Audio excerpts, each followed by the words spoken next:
وہ فرماتے عثمان غنی جمعہ کے دن 18 ذی الحجہ کو شہید ہوئے. الا صحیح المشہور، صحیح جو مشہور ہے وہ کیا ہے 18. تو اگر 12 والی روایت درایتاً ٹھیک ہوتی تو کبھی بھی 18 کا قول مشہور نہ ہوتا. تو اسی وجہ سے 18 کا مشہور ہے کہ یہ ہی درایت کے مطابق ہے. عثمان غنی نے روزہ رکھا ہوا تھا، لہٰذا ہم نے صحیح سند سے صحیح روایت سے درایتاً تمہاری اس بسند صحیح جسے پیش کر رہے ہو 12 ذی الحجہ کی ہم نے رد کر دیا. اور اوپر سے تمہیں یہ چیلنج کر دیا، لو آپ اپنے دام میں سے یاد آ گیا کہ تم نے اب عید غدیر کے لیے جو 18 ذی الحجہ کا انتخاب کیا ہے اس کو بسند صحیح کتب اہل سنت سے تم نے ثابت کرنا ہے. جبکہ اہل تشیع نے لکھا اپنی کتابوں کے اندر، جس طرح میں نے کہا بہار الانوار کے اندر، ابھی یہ کتاب لاہور سے چھپی ان دنوں میں، اس کے اندر بھی انہوں نے یہ لکھا ہے کہ عثمان غنی 18 ذی الحجہ کو شہید ہوئے. لہذا رافضی تسلیم کر رہے ہیں 18 ذی الحجہ کو، اور یہ تفصیلی جو ہے 12 ذی الحجہ کو ثابت کرنے پہ زور لگا رہے ہیں. اللہ کے فضل و کرم سے ہم نے ثابت کر دیا کہ یہ بالکل جھوٹا پراپوگنڈا ہے، تفسیریوں کا جھوٹا پراپوگنڈا ہے، اور انہیں عثمان غنی سے کوئی محبت نہیں ہے.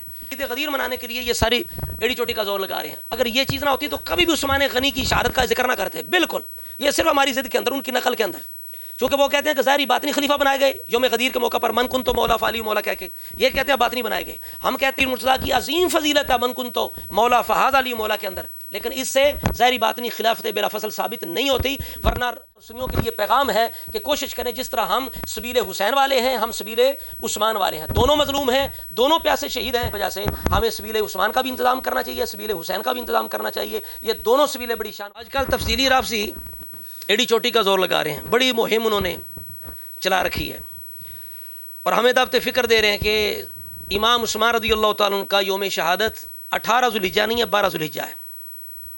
صحیح سند کے ساتھ 12 ذی الحجہ ہے.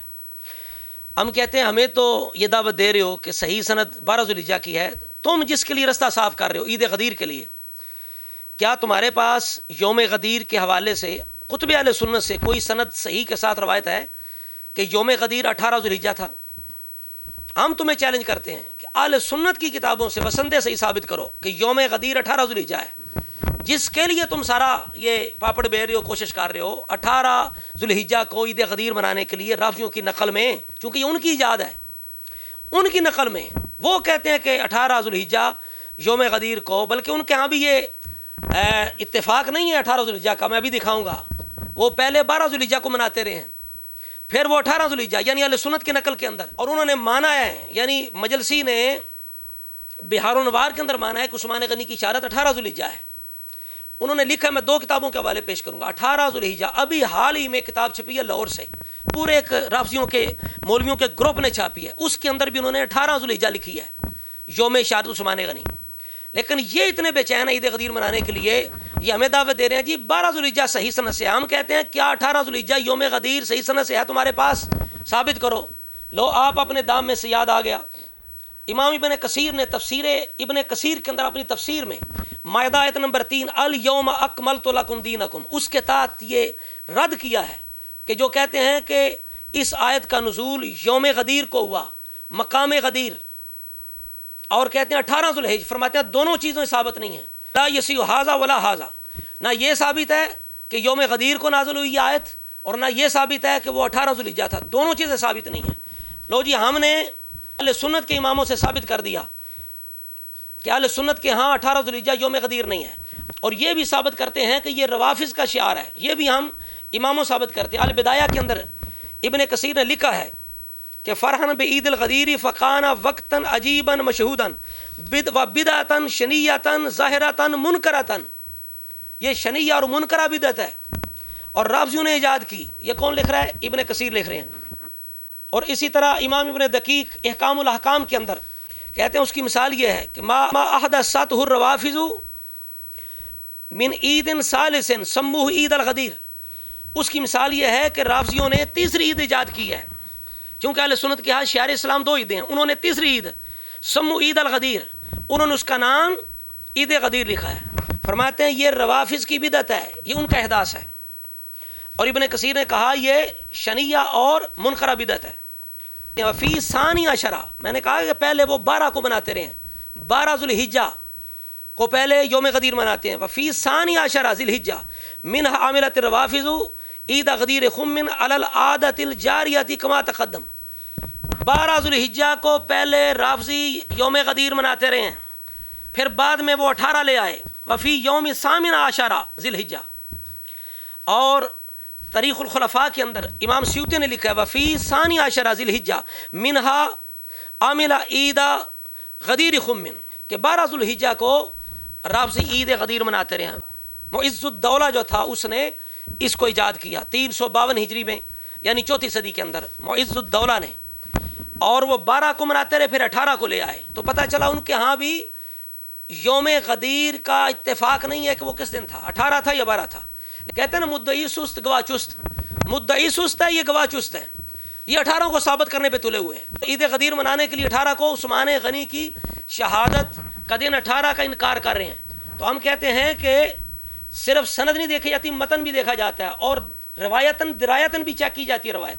تو لہٰذا اگر 12 ذو الحجہ کی روایت بسند صحیح بھی ہو تو درایت کے اعتبار سے وہ صحیح نہیں ہے, متن کے اعتبار سے صحیح نہیں ہے. اس لیے کہ حضرت عثمان غنی رضی اللہ تعالیٰ عنہ آپ نے جب آپ شہید ہوئے تو آپ نے روزہ رکھا ہوا تھا, اور یہ بسند صحیح ثابت ہے. فضائل الصحابہ میں ابھی میں پیش کر رہا ہوں کہ حضرت عثمان روزے سے تھے, وہو صائمٌ, روزے سے تھے, اور ایام تشریق میں عید کے دنوں میں روزہ رکھنا جائز نہیں ہے. یہ بھی حدیث معتبرہ اور صحیحہ کے اندر ثابت ہے. تو لہٰذا اس بسند صحیح روایت سے درایتاً یہ ثابت ہو گیا کہ وہ روایت درایتاً صحیح نہیں ہے. اور اسی وجہ سے امام ابن کثیر نے البدایہ میں لکھا ہے کہ مشہور کیا ہے, مختلف اقوال لے کے کہ عثمان غنی کا یوم شہادت مشہور کیا ہے. وہ فرماتے عثمان غنی جمعہ کے دن 18 ذی الحجہ کو شہید ہوئے. علی صحیح المشہور, صحیح جو مشہور ہے وہ کیا ہے 18. تو اگر 12 والی روایت درایتاً ٹھیک ہوتی تو کبھی بھی 18 کا قول مشہور نہ ہوتا.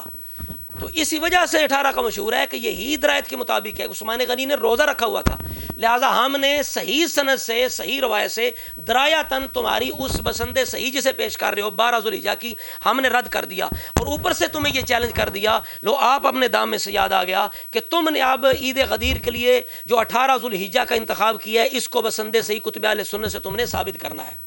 جبکہ اہل تشیع نے لکھا اپنی کتابوں کے اندر, جس طرح میں نے کہا بہار الانوار کے اندر, ابھی یہ کتاب لاہور سے چھپی ان دنوں میں, اس کے اندر بھی انہوں نے یہ لکھا ہے کہ عثمان غنی 18 ذو الحجہ کو شہید ہوئے. لہذا رافضی تسلیم کر رہے ہیں کہ 18 ذو الحجہ کو, اور یہ تفصیلی جو ہے 12 ذو الحجہ کو ثابت کرنے پہ زور لگا رہے ہیں. تو لہذا اللہ کے فضل و کرم سے ہم نے ثابت کر دیا کہ یہ بالکل جھوٹا پراپیگنڈا ہے, تفصیلیوں کا جھوٹا پراپیگنڈا ہے, اور انہیں عثمان غنی سے کوئی محبت نہیں ہے. یہ صرف ضد کے اندر اور رافضیوں کی نقل میں عید غدیر منانے کے لیے یہ ساری ایڑی چوٹی کا زور لگا رہے ہیں. اگر یہ چیز نہ ہوتی تو کبھی بھی عثمان غنی کی شہادت کا ذکر نہ کرتے. بالکل یہ صرف ہماری ضد کے اندر, ان کی نقل کے اندر, چونکہ وہ کہتے ہیں کہ ظاہری باطنی خلیفہ بنائے گئے یوم غدیر کے موقع پر, من کن تو مولا فعلی مولا کہہ کے, یہ کہتے ہیں باطنی بنائے گئے. ہم کہتے ہیں نہ ظاہری بنائے گئے نہ باطنی. ہاں ان کی شان و عظمت بیان کی گئی, چونکہ بسند صحیح مسند احمد میں روایت ہے کہ بعض صحابہ نے اعتراض کیا تھا تو نبی پاک نے محبت علی کا اعلان کیا. علی مرتضیٰ کی عظیم فضیلت ہے من کن تو مولا فہذا علی مولا کے اندر, لیکن اس سے ظاہری باطنی خلافت بلا فصل ثابت نہیں ہوتی, ورنہ سرور کائنات علیہ السلام مصلی صدیق کو نہ دیتے بلکہ علی کو دیتے. سرکار نے مرو ابا بکر فلیصلی بالناس کہہ کے صدیق کو مصلی دے کے بتا دیا کہ میرا مطلب من کن تو مولا فہذ علی مولا سے پہلا خلیفہ بنانا یا باطنی خلیفہ بنانا نہیں تھا. اگر باطنی بھی پہلا بنایا ہوتا تو پھر ظاہری بھی خلافت انہی کا حق تھا اور مصلی رسول بھی انہی کا حق تھا. تو نبی پاک نے مصلی صدیق کو دیا, پھر صحابہ کو تمام مہاجرین انصار کو بما مولا علی صدیق پر ظاہری خلافت کے لیے بھی جمع کر دیا.